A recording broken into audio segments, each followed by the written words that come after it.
Yeah, here we go.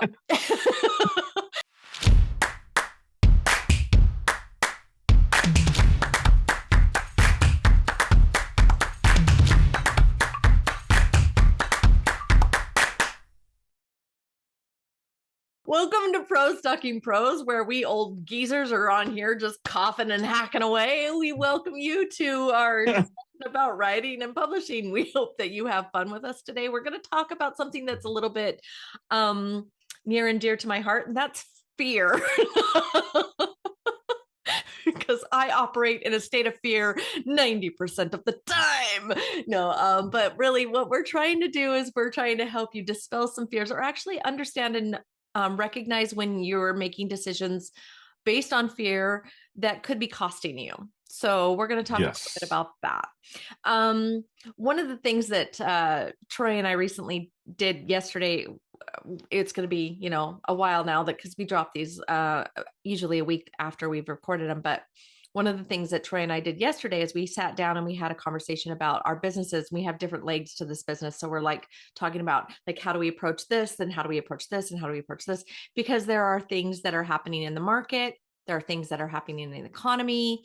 And there are things that are happening in Troy's and I's personal life that make us want to approach our businesses in a way that's going to benefit us and our clients as we go forward, and how the landscape is constantly changing. We also talk about how the publishing business is changing on a dime oftentimes.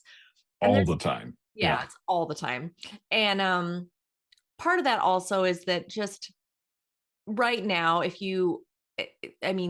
in point, I opened the news this morning and I read a news article that just kind of threw me for a loop. It kind of just throws you a little bit and kind of implements, if you have any kind of anxiety, which I've mentioned before, I do, but when you have any kind of anxiety, a lot of times that anxiety is heightened when you read something, or you see something that happens, or you see somebody react, or hear about somebody reacting a certain way that makes you second guess your life or your position or what you're doing. And it kind of, you can spiral really easy.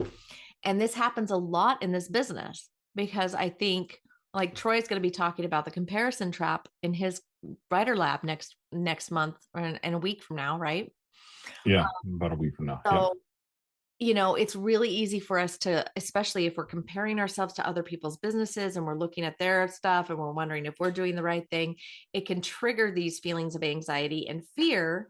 And oftentimes it creates a knee-jerk reaction where we will do or say something or buy something, or I don't know, any number of things, change something in our business that could eventually trigger the wrong thing. And just to bring it back to that news article, the reason I went down this news thing in the first place was because I'd heard about all the layoffs that happened in the tech industry related to AI. There was about 150,000 people who were laid off from their jobs related to these tech companies like Meta, Amazon, Google, that were replacing these jobs with AI streamlining, and these people are losing their jobs. And I, went down that validate loop, right? Like I wanted to find out, well, in that validation loophole that I went down, I also saw a news article that came out yesterday that said that Zuckerberg is actually backpedaling right now. He has done this major layoff with his company, and now he's going, oh crap, I think I might have made a mistake. And that's one of those things that I, like oftentimes we react and then we realize we have to like kind of reel it in and go, oh crap, that was a mistake. And it's probably because something triggered him to make that decision that has now cost him. And that happens so much in this business.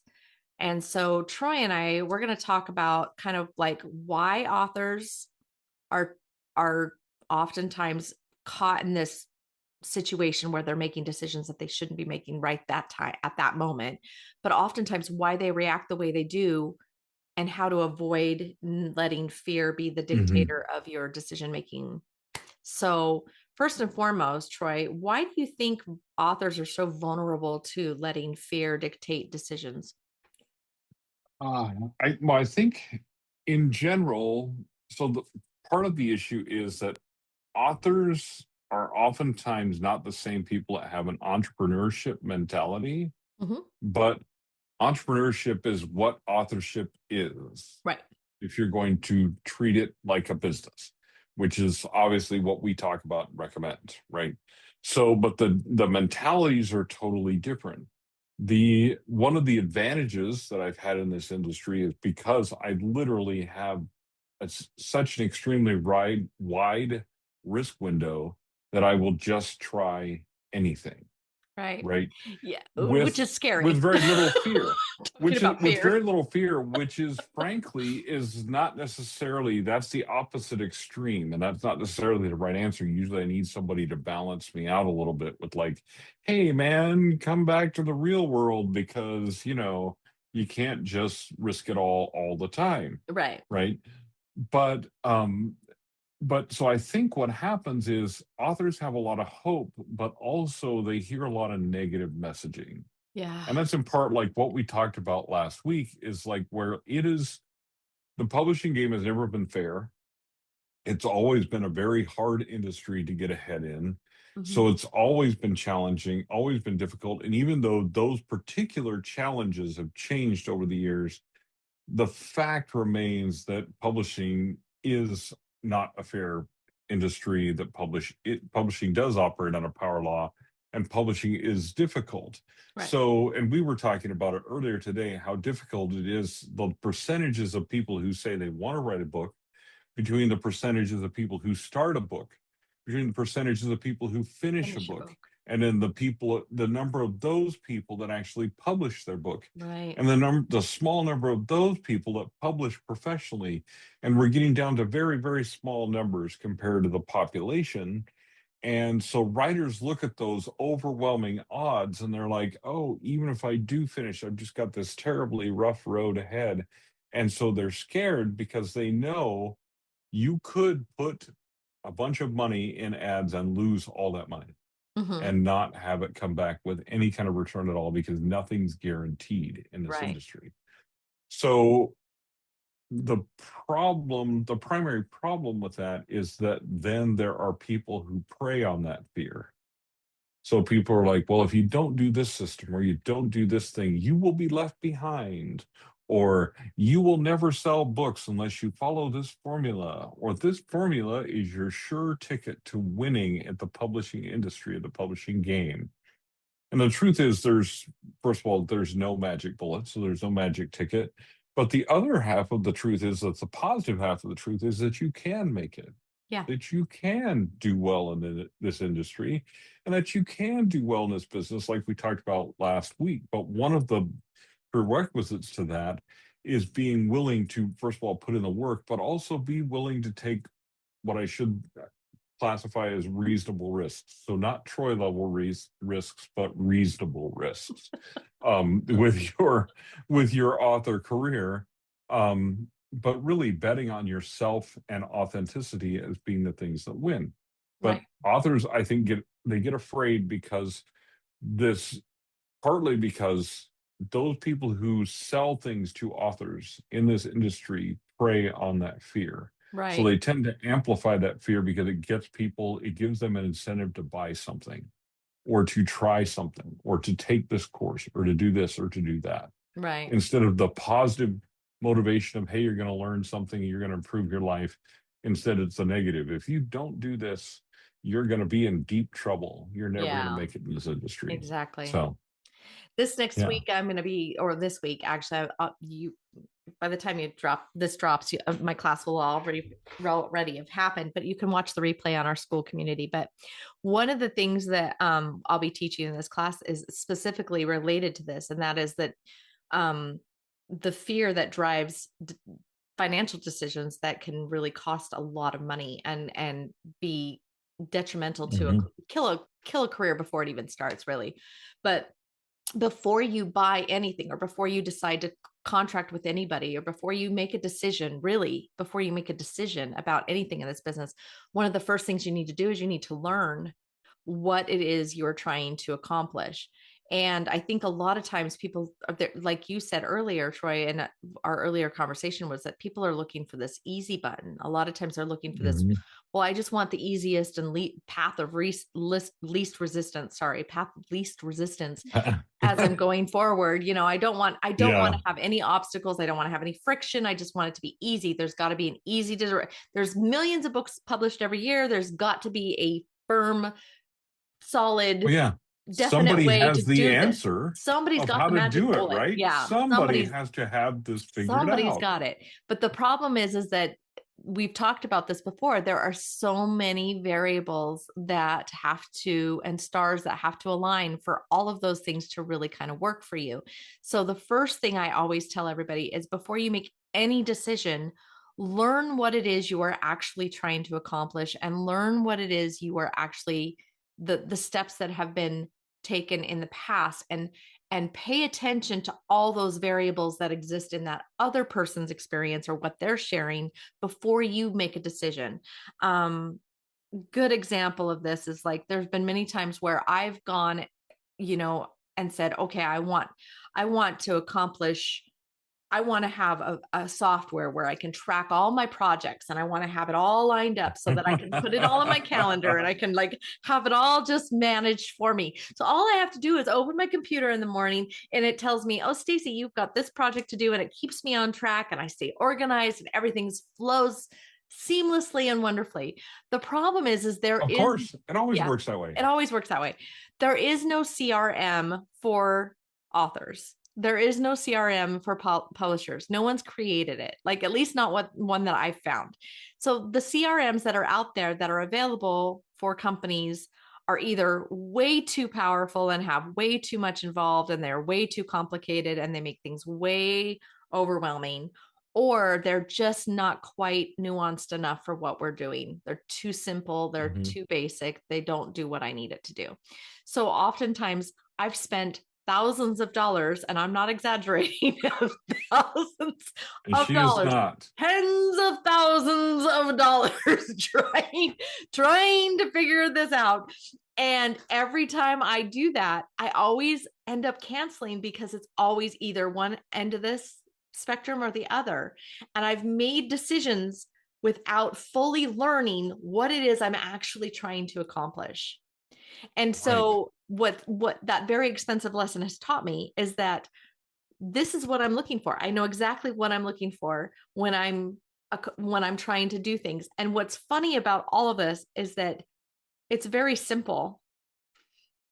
It's already been invented. Well, yes. It's a calendar and a to-do list. Well, okay, and look, Like, but it works. let's look So, at what's behind this really quick. Let's just put a little psychoanalyst hat on, right, for a right. moment, because then I'm going to tell you about two conversations that I had today. And for Yeah. many of you know, Mondays is that's when we record this podcast, and Mondays are my busiest day. I Mhm. have the most meetings, the most interactions with people on Mondays, Right. right? Mhm. Just the way things go.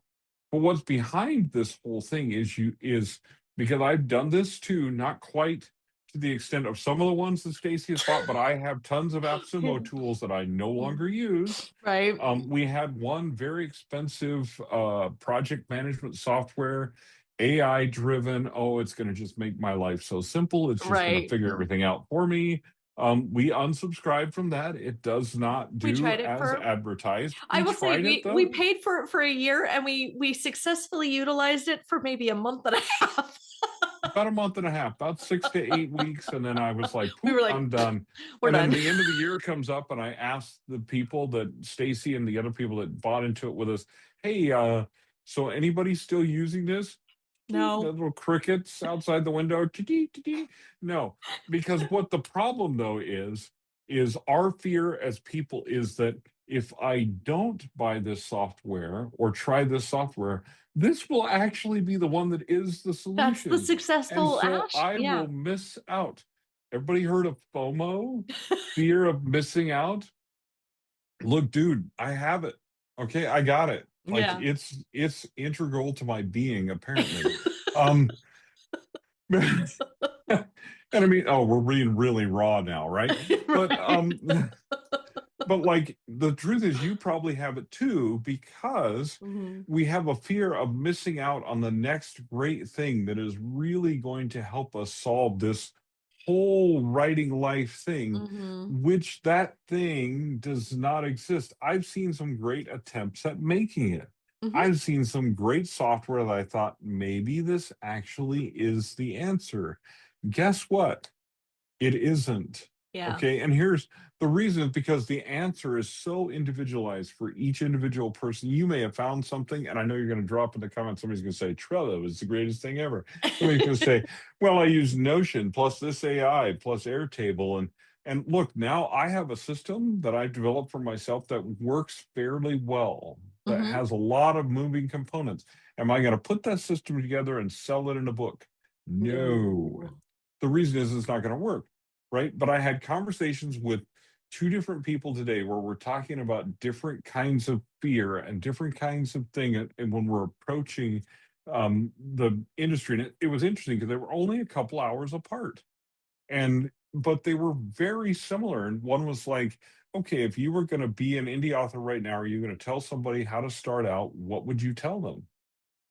Like, okay, well, I have a list for you, my friend, right? But that list, one of that list includes the fact that you just need to get out of your own way and finish, Mm-hmm. right? You need to be stop being afraid of finishing your draft because it won't be any good. Because here's the thing: you're going to finish your draft, it's not going to be any good, and then we're going to fix it, right? Through editing, through revision, through all Yep. those different things. But you have to let go of that fear and finish, because finishing is the skill that sets writers apart from people who don't finish, Right. right? Exactly. And so then the other one was a conversation. And basically, this person was like, hey, what I need from you is I need a deadline. When can you work on this manuscript? Give me a date. I'll have it to you by that date, because I work the best under deadlines, because otherwise I second guess myself and I don't finish, right? Two conversations, a couple hours apart, both with exactly the same problem and the exact same answer. Mm-hmm. Stop being afraid and finish. It was the answer in both cases. Right. Different situations, different scenarios, all that kind of And stuff. there are a lot of reasons why But you don't finish. There's a lot of reasons why people have fear to finish. I mean, one of the things that I loved about Becca Syme at the Better Faster Academy, if you don't follow her, you should. She's amazing. But Becca, one of the things that she talks about is overcoming the fear of just opening your manuscript every morning. Get used to that, mhm, because, and believe it or not, it is a fear, but it's one of those things that we have this built-in reaction as humans, and it's a fight or flight reaction, right, that preserves our life.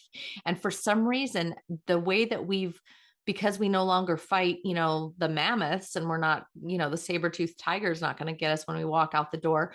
We have shifted that fight or flight reflex to manufactured or not, mhm, or not real responses, right? And one of them is the fear of like, what happens if I, don't finish? What happens if I don't finish? Well, if I don't finish, I'm going to die. Like, I mean, like there's just, because your body just like it reacts, and you mhm. have to train your brain and train your body to not react that way. And one of the ways to combat that, which is what Becca says to do, is open your manuscript every morning. Just open it up. And Just have it be be the first thing just be you the first open. thing you do. And what it does is it diminishes that fear. What that could also help you do is it can help you realize you're not going to die. Just finish the damn book.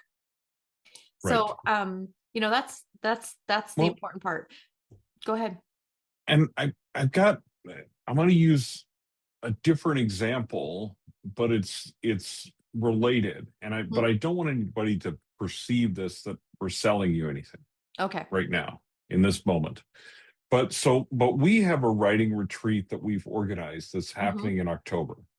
Well, it's supposed to happen in October. It may or may not, because what we need is, we need some more people to sign up for it. Otherwise, it's not financially It's a viable financial, for us to yeah. do, right? And Becca Syme, who Stacy's talking about it, and Roland Denzel, and Nick. and myself and Nick Nelson, and Stacey would all be there. It's a writer's retreat where you can come and write, but you also have the help of editors and other people around Everything, you. all Um, accommodations provided and for. It's it's, just yeah, beautiful. all inclusive, all accommodations provided for, all that kind of stuff. But it's out of Mountain Home in South Lake Tahoe, and it is expensive. Now, a year ago, if we were having this conversation a year ago, the conversation would probably be different, because world events being what they are right now, Mm-hmm. the price of travel and the price of gas and And all of everybody those losing things jobs is, and people losing jobs and the economy just being kind of this fragile state right now, is have people afraid mm-hmm. of spending the money to come to a writer's retreat. It's expensive, but really it's not overly expensive considering everything that you get, Right. right? But why are people not signing up as often? Because they're afraid. If I Mm-hmm. invest all that money, what if I don't get what I want back or what I need back out of that? Right. What if it's even more expensive to travel to South Lake Tahoe and I can't even afford to drive there? So I can't Right. even get there, or I can't even afford to fly there. I can't even afford to get there. And this is hitting conferences and writers' retreats and all All kinds of over the things around the country. country. Mm-hmm. But what it's driven by is fear Mm-hmm. of the what if this happens? What if the very worst of this happens? Mm-hmm. And the answer is, what if the very worst of that happens? Like, what is the result of that? Well, maybe you're out a little bit of money, maybe you're out, whatever the case may be, right? Um, or maybe you just end up that you can't go and you have to Right. get your money back or whatever. Okay, that's okay. But the world is not going to end as a result of that. But it feels like it's big and like it's significant because it's a larger amount of money, because it's a longer distance to travel, all of those different things, right? But people are operating, and we were talking with Becca about this and some other stuff as well, and this is not just limited to this. Like, people are operating out of fear when it comes to spending money and investing money in their writer careers and stuff like that, Mm-hmm. on many, many different levels, on the levels of software, all kinds of different things, because they're afraid this won't work, or there's afraid that this won't pay off, or Or they're that, yeah, their afraid they books won't be won't able make the to, money. Mm-hmm. they won't be able to make it to this conference, so they won't be able to do this, or they won't be able to do that. And I mean, hey, maybe with the end of the Iran war somewhat in sight, we hope, and all that kind of stuff, maybe things will be better, right? But and things will improve, but they may not improve that You may not. rapidly. And There's still all right. kinds of reasons to be fearful.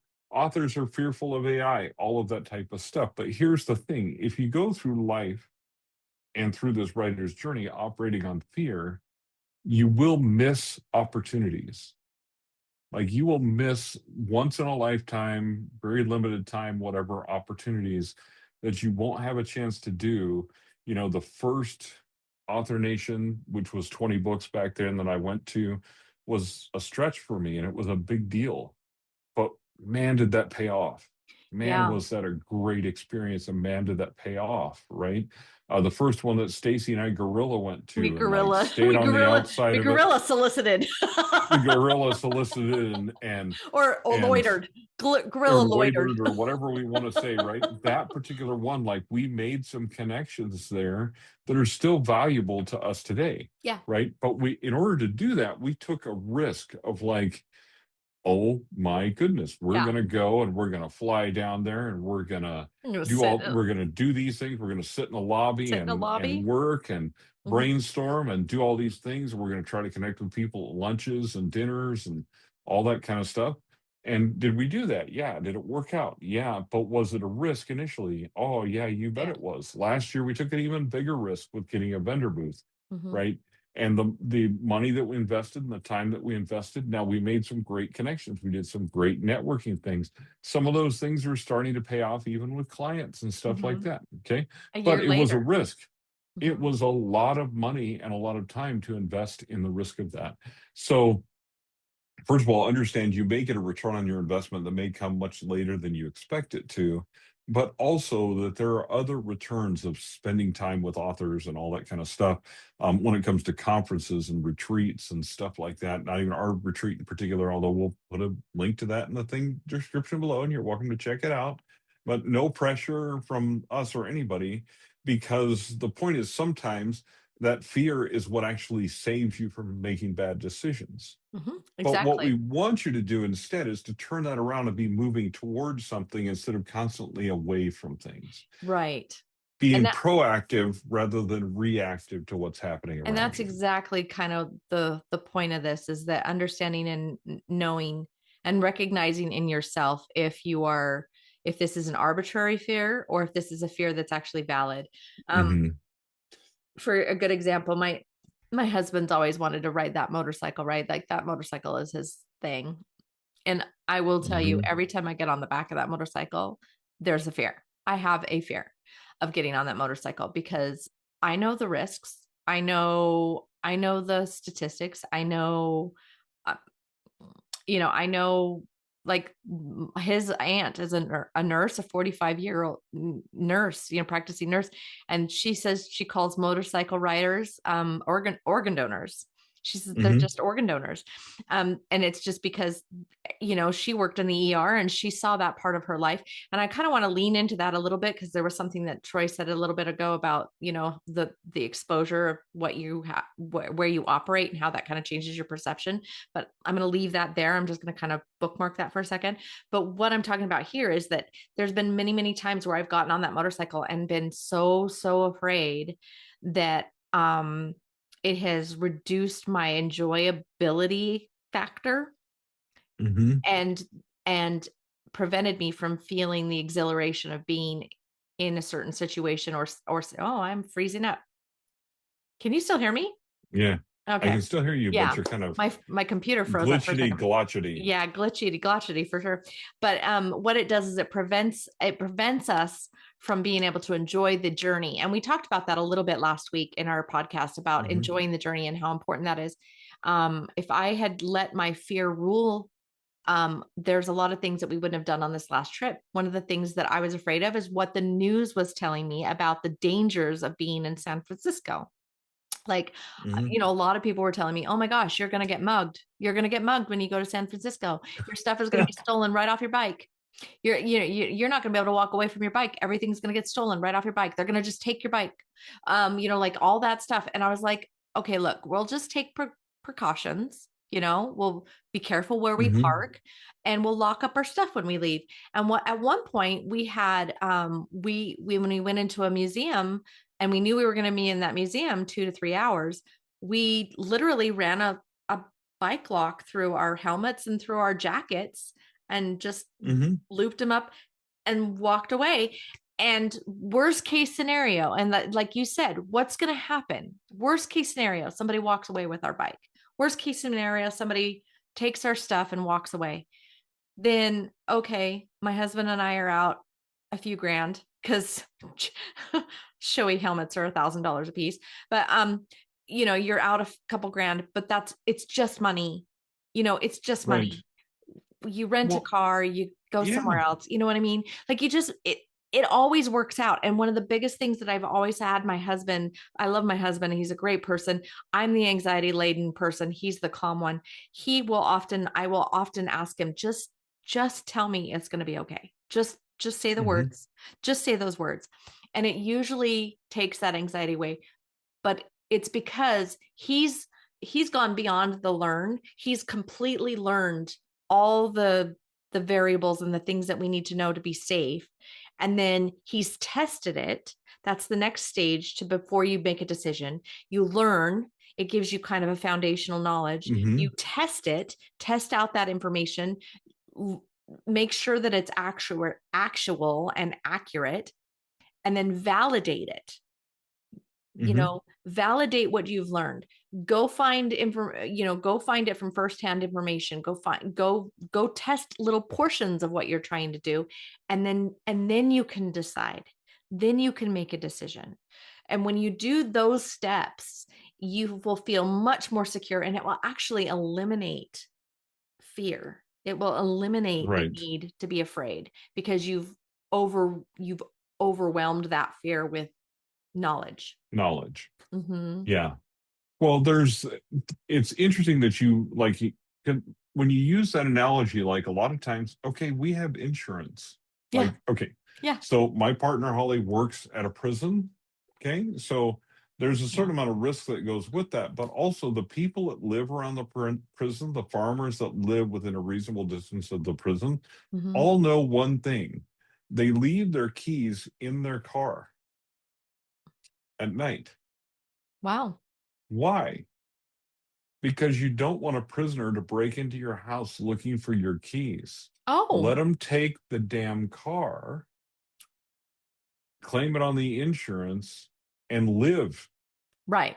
rather than having a murderer break into your living room looking for your keys, who also just happens to find the knives in your kitchen, decides that you and your children no longer need to breathe anymore, Yeah. things like that. You take reasonable cautions. Of course, a lot of them are also, they have home defense things in place. We'll Right. just say it that way, right? But the reasonable thing is just let them take it. Yeah. Like, let them take it, because what's the worst that's going to happen? And also, So like, what are the real mitigating factors? Like, what are the statistics of that actually happening? It's really right, more rare than you it's think. really, really Yeah. super rare, right? So it doesn't, like, those things, like, so many of those things don't matter because the likelihood of them happening are so low that you're being afraid of something in your author career, for example, that just so rarely happens that it doesn't even matter, and that people recover from all the time. I've had more than one friend of mine now, way back in the day, having your Facebook account was a huge deal Mm-hmm. for, like, writers, right? Yeah. You could reach people organically through your Facebook groups, stuff like that. Like, you didn't have to pay for ads all the time to make things work for you. Mm-hmm. So it was a big deal. Now, I have had more than one writer friend of mine who has had their Meta account deactivated for whatever reason, and it has had exactly zero impact on their sales. Yeah. Don't panic. Something happens, don't worry about it.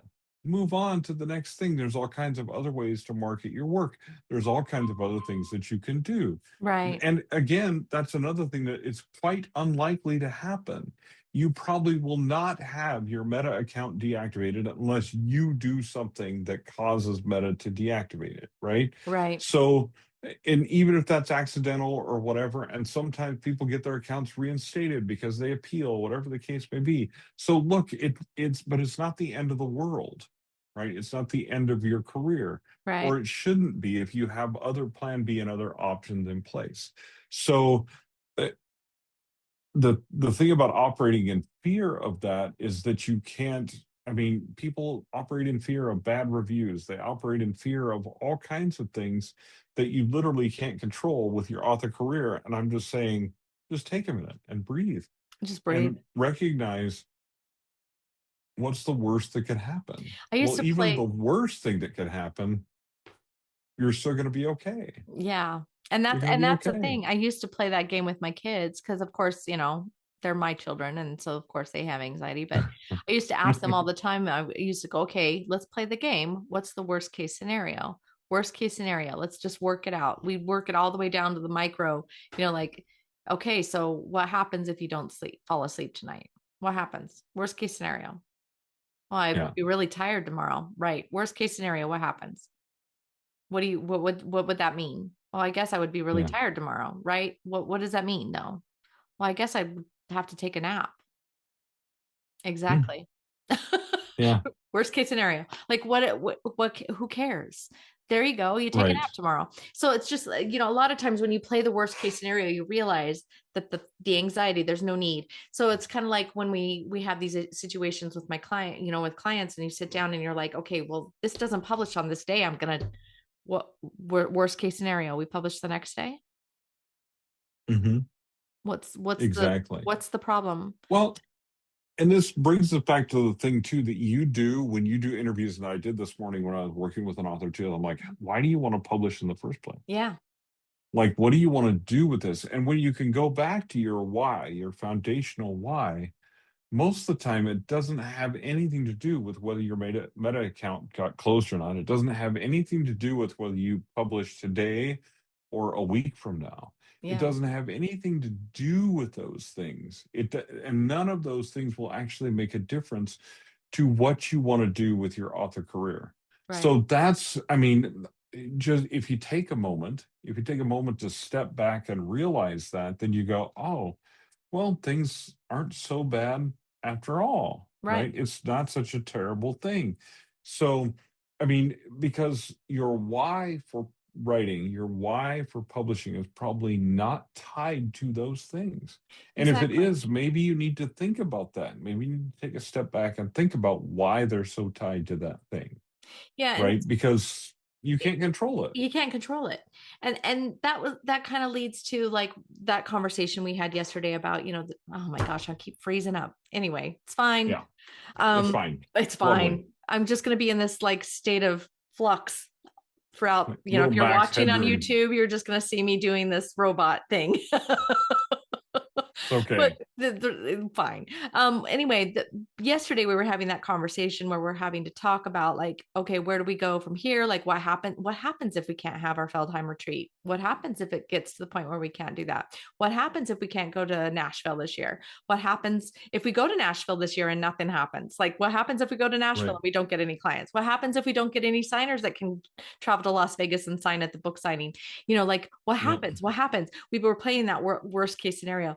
It doesn't stop Troy and I from moving forward. We've been in positions in this business long enough, and we've been in this business long enough that we recognize that stuff happens and there's no other way to move than forward. And that's Right. just kind of the way it is. And like I said earlier, a lot of times when I'm doing this business and things become overwhelming, oftentimes because it's very noisy, media is so noisy. The media is so noisy, and a lot of times it kind of like what it does is it wraps us up in this clickbait culture, right, where we're reading headlines constantly and they stir up these emotions and this fear and anxiety because it makes us want to click things and makes us want to read things. It makes us want to be worried and read more, which is Hmm. what media is designed to do. Supposed to do. Yeah. Yeah. What we often forget is that we can turn it off. Hmm. And sometimes when I get really, really overwhelmed with, like I said, that news article that I read this morning, or I get worried about, what can I do? What is my position with AI and how am I supposed to go forward with AI and my business and make sure that, Troy and I can feed our families and that my clients can feed their families and that they can accomplish their goals and blah, blah, noise, noise, noise, noise. I immediately went outside. I took my shoes off. I stood in my grass and I listened to the wind and the birds. And it for 15 minutes just let the heat hit my back and just kind of just let the world just kind of come back to this normal state. Hmm. And what it did for me is it helped me recognize that the sun is still moving, the birds are still singing, the wind is still blowing, like my house is still standing, I still can breathe, my family is still doing well, like, you know what I mean, like it helps me really center. And I recognize that there are a lot of things in this world right now that are kind of up in turmoil, but there are only so many things in my life that I'm capable of being able to control. And that is the same for every one of you within the sound of my voice. there's Hmm. there are big, big, big problems in this world. Like Troy said, there's a war, there's a, we have a psychotic president, we have fuel problems, we have just wild stuff. We have the FIFA World Cup going on right now. Like there's just stuff. Yeah. Go There's England, stuff. by the Yeah, way. right. Go There's England. stuff going Yeah.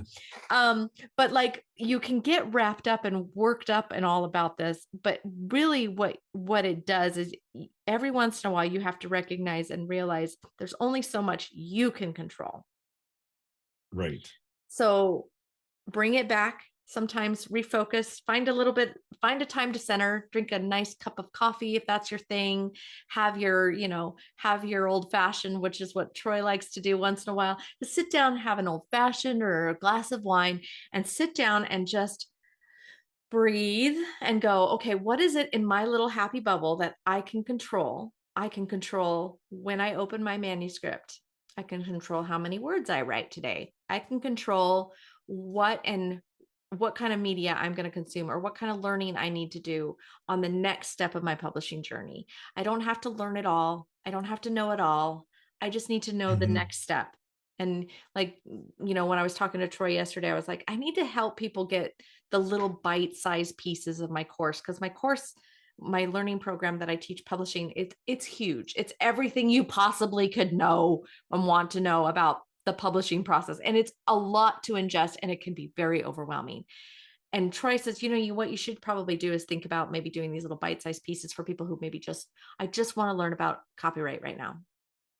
Right. And so, and when you said that, Troy, it made me think, oh my gosh, right? Because sometimes when you see the whole big hamburger and it's made of an elephant, you're like, how in the world am I supposed to eat that huge elephant hamburger? And really, what you just want right now is the pickle, you know? Right. Just a bite. I just want to Well, bite. yeah, because I was talking to a gal this morning when I had so for those of you who are part of my course or part of the VIP group or a school group, Stacy and I have 1 hour sessions every Once a week, week. once a week, that basically where you can ask me anything. So Mhm. people are asking me all these questions, and this gal, I asked her, I said, she's taking my course. And so I talked to her about, hey, how you doing with that? And she goes, well, it's going great. But she goes, what happens is I'll watch part of it and I get a great idea. So I go and write on my manuscript and work towards finishing my draft. And then I come back to the course and I'm like, oh, that is perfect. That is the best thing that I could ever hear, because I want you to finish the draft. The whole point of the course is to teach you how to finish your draft, right? Right. So if the course inspires you to go work on your draft and write and come back to the course later, oh my goodness, Perfect. please do Yeah. that. Please, that's the thing I want you to do. Please do that, right? But so, but the point of it is that if you're looking joyfully to the next part of whatever your journey is, like, oh man, she has an incredible, I'm not going to tell her story, but she has an incredible story, right? And I'm like, if you're feeling that joy and that movement towards the next part of your story, if you can keep that regardless of whatever else is happening in the world around you, then you're moving positively towards something. You're being proactive. Stacey and I were talking about that when it comes to like outsourcing and like Hmm. when she talks about, and I think it'll be over by the time you see this, but about Yeah. building your dream team, right? Yeah. That's Of us. That's us. of your publishing team, but you can watch the replay. If you're in the VIP in our school, you can watch the replay. But the beauty of that whole thing is that if you are proactive and you outsource before you really need to, like you go find that cover designer before you really need them desperately, right? And have them working on that cover while you're in the editing process or whatever it is, whatever way it is that you're publishing, right? Hmm. Then the opportunity is that becomes a very peaceful and happy process for you instead of a stressful one, Yeah. because you're being proactive instead of reactive. Like, oh my goodness, now my editor's done with my manuscript and I got to find a cover Yeah. and I Or got like what's 5 minutes. next? Let me open Fiverr. No, please don't. Just Yeah. stop. Okay, just stop and slow down and be proactive instead of being reactive to those things, and you'll feel better and you'll have less fear.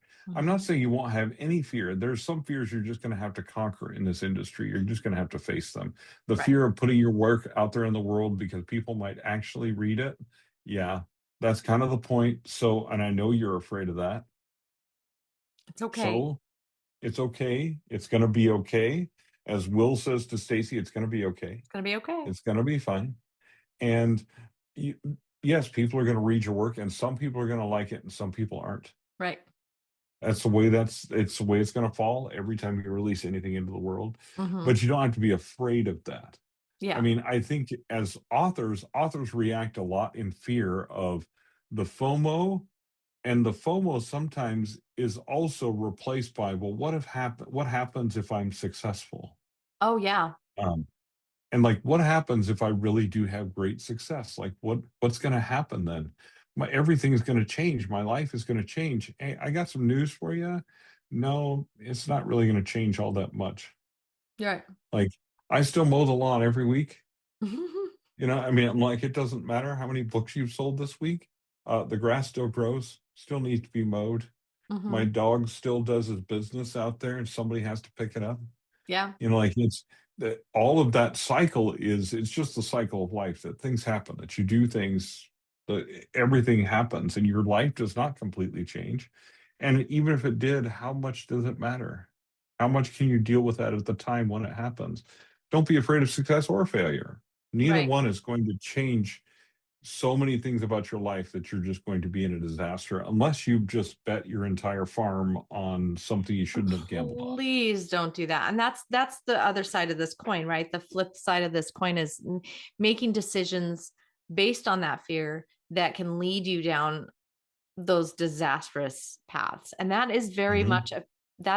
much a reality for some people in this business. Troy and we often talk about this story about, I never met the woman that did this, but there was a rumor floating around that somebody who attended our writers conference, was it now 4 or 5 years ago, that they came to the writers conference with all their books in their trunk, and they literally mortgaged their house, and then the house Mm-hmm. was foreclosed on because they couldn't afford to pay Mm-hmm. their payments, and they were living out of their car, and all they had were the books in their car, and they were trying to sell their books out of their Mm-hmm. car. And the reason that they weren't doing a very good job at successfully distributing their books is because, oh, it was Laura, wasn't it? It was Laura from Rediscover Books that was telling us the story. She said the reason that she couldn't distribute her books is because she had not set herself up in the distribution platforms in a way that made it possible for her to sell the books in her store without doing a Mm-hmm. consignment. And the books were horribly designed, so she wouldn't even take the books. That's really sad, because what she did is whoever this person was, she operated without learning fully. Somebody told her, well, Mm-hmm. you have to do a print run. And she decided she had to do a print run. So she invested everything that she had because she thought that was the only way she was going to succeed. And then Mm-hmm. she made the wrong decision. And so the amount of money that she invested in making that print run possible resulted in her losing Yeah. almost everything, you know? And that Yeah. is a really bad decision. So before you react because you feel this external pressure from something you've heard or learned or think you need to do, because you're comparing yourself to somebody else and you think that's the way you have to do it, before you do any of that, before you pull the trigger on anything, before you sign a contract, before you put down a deposit, before you do anything, I need you guys to learn as much as you possibly can. I mean, like I said, you don't have to learn everything, but you need to learn as much as you can about that decision that you're about to make. Test it, Mm-hmm. validate it, and then decide. Um, I spoke with a really great, hopefully I get this contract because it was just a really cool book, about this client that has been referred to me from years ago from another client. And we were talking, and I told Troy about it because it's really exciting. I'm really excited about it. I hope I get the book. But anyway, the guy, when I told him I was going to send him an estimate, I told him I was going to send him an estimate for the manuscript review. And I said, listen, there's a large word count here. So what I need you to do is, I need you to, before you sign that contract, before you make a decision, I want you to talk to your spouse. I want you to talk to your partner. Well, Mm-hmm. I don't need to. I said, I understand that. They're probably very supportive of you, but this is not A $100 purchase. good chunk of money. This is a Yeah. $1,500 purchase. I want you to go talk to your spouse, and I want you to make a decision, because publishing is really so consuming for an author. So I need you to make sure that they fully understand that the process is going to take some effort and some energy and time away from them, and that you're going to want their support. And so before you sign my contract, or if you decide to go and investigate other editors, I welcome that decision to do that as Mm-hmm. well. I may not be your editor, go find somebody else. But if you have any questions, let me know. But I kind of left it at that. That is, you don't want to feel pressure, and you shouldn't feel pressure from a professional that you're considering in your journey. And that's another thing I want you to understand and know, is that if you're feeling the fear or the pressure from somebody that you're thinking or considering to be part of your team, please walk away, run away. There should be no pressure. Mm-hmm. Troy and I have said it 100 times, and we'll say it again.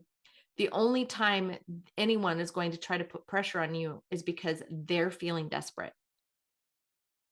Or they're afraid. Or they're afraid. They're afraid. They're afraid they're And going to well, lose you as a client, or they're afraid that, and you, that is not a time to make a decision. no, and this is the thing. You don't want to make a decision like that out of fear. You don't want them to be accepting you out of Mhm. fear. You want to be mutually passionate about the project.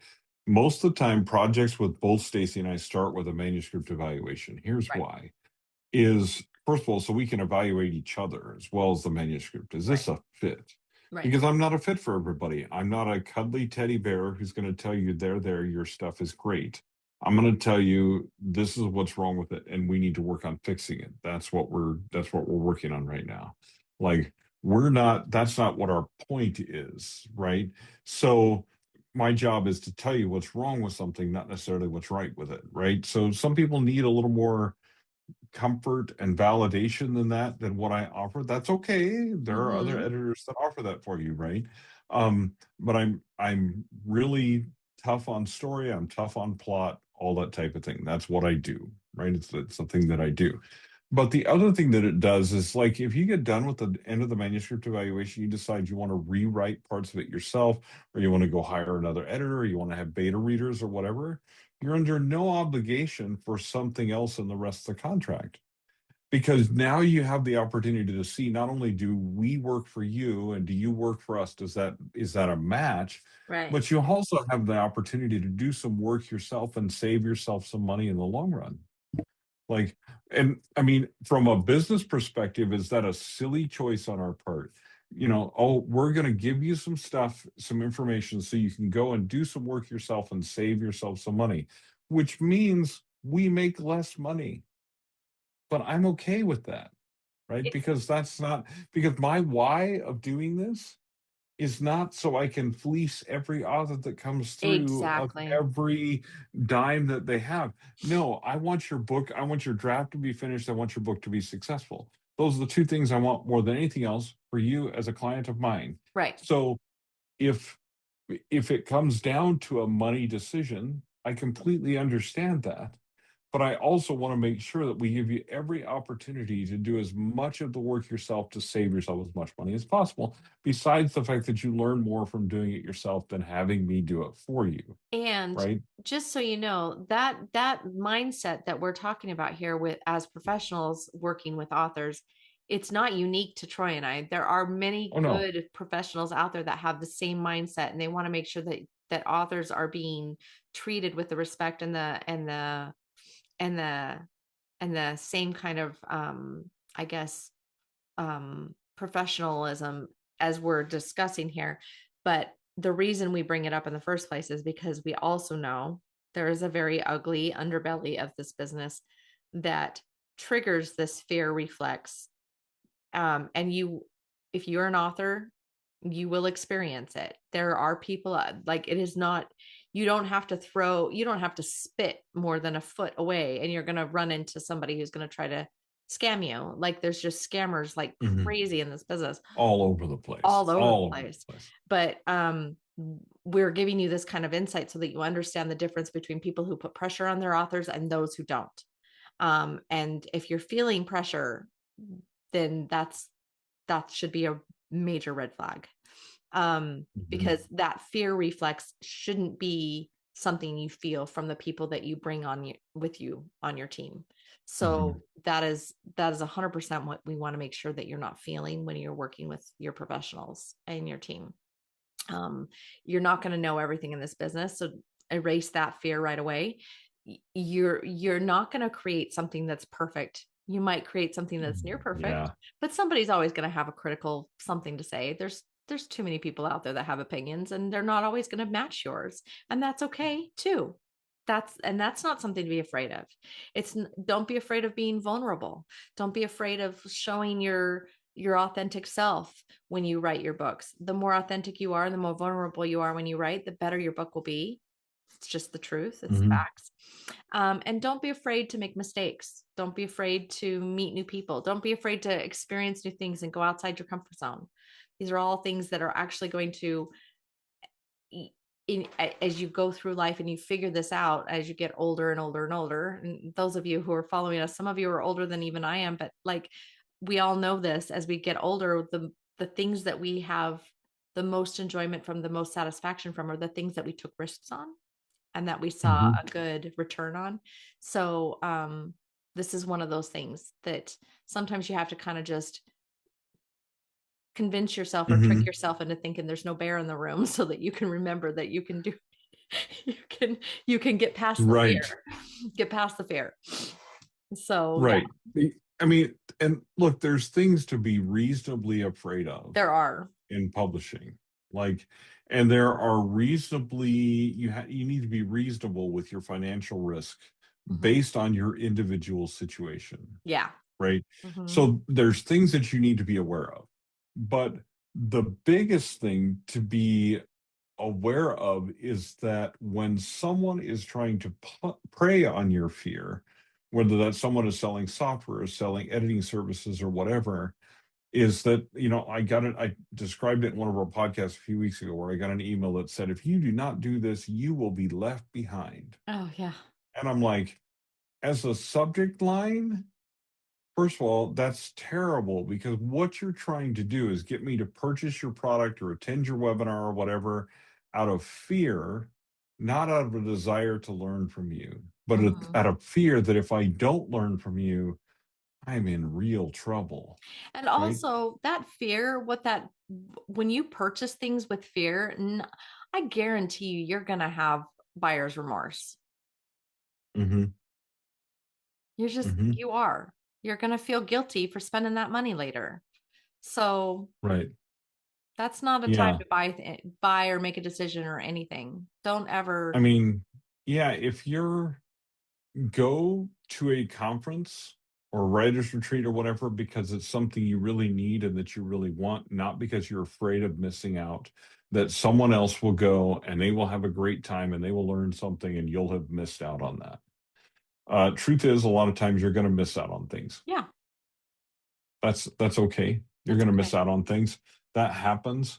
We can't do everything in life. I cannot attend every conference every year that I want to attend. I Not can't every be a part conference of that we want every to attend. organization that I want to be a part of. Right. Right. I just can't. It's not even physically possible. I would never do anything but attend conferences. I wouldn't write books. I wouldn't edit. I would just be at conferences all Yep. the time, All the time. talking about how badly I wanted to write and edit if I wasn't spending so much of my time in an airplane. Right? Don't just don't do that. You're going to miss out on things.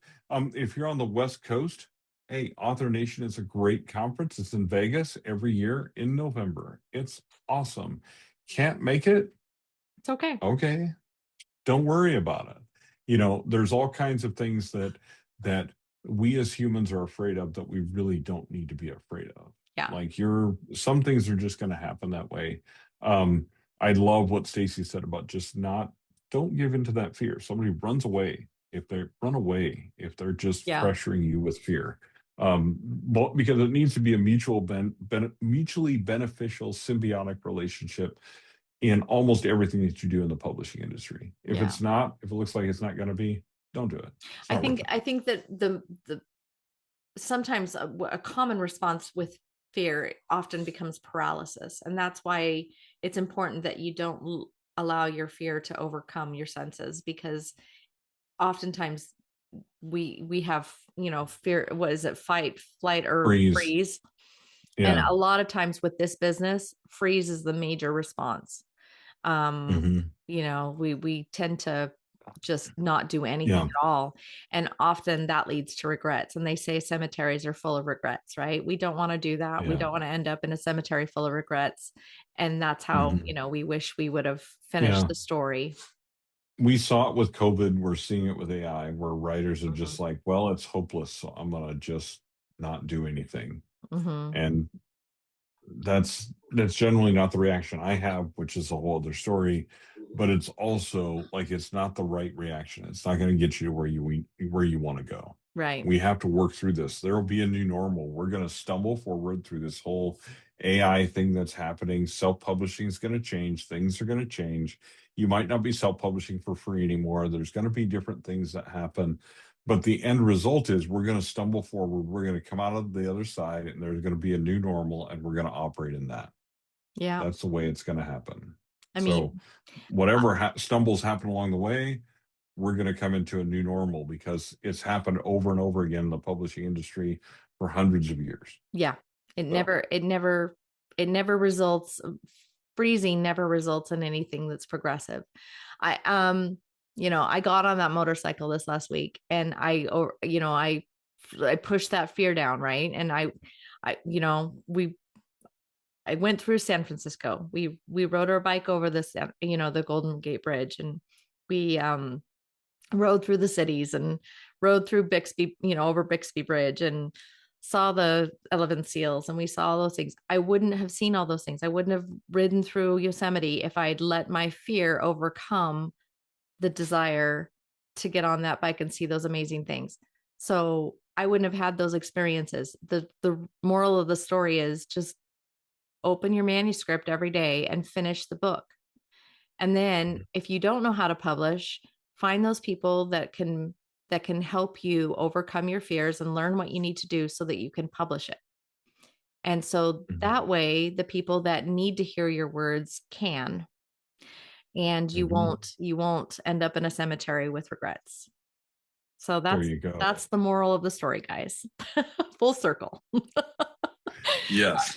So fabulous one. Yeah. So it was great having you guys with us today. We are going to again be with you again next week. I have no idea what we're going to talk about next week because the world is a turmoil and tumultuous place. Maybe we'll talk about what's going on in the World Cup. But if you have suggestions that you would like to hear, maybe you have a topic that you would like us to touch on, we are very open to hearing those.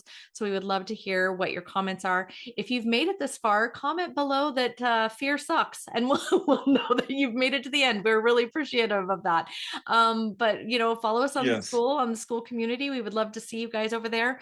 And we also will put those links in the description for the upcoming classes. You can always follow us on printtopro.com and theplotabides.com for additional help and work on your projects. Do you have anything else, Troy, that you'd like to share with everybody?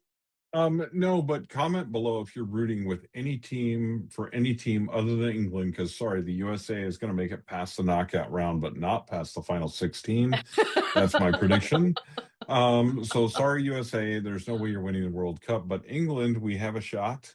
We have a shot at it. So if you're rooting for any team other than England, you can tell me why in the comments below, and I'll be happy to come on and refute you.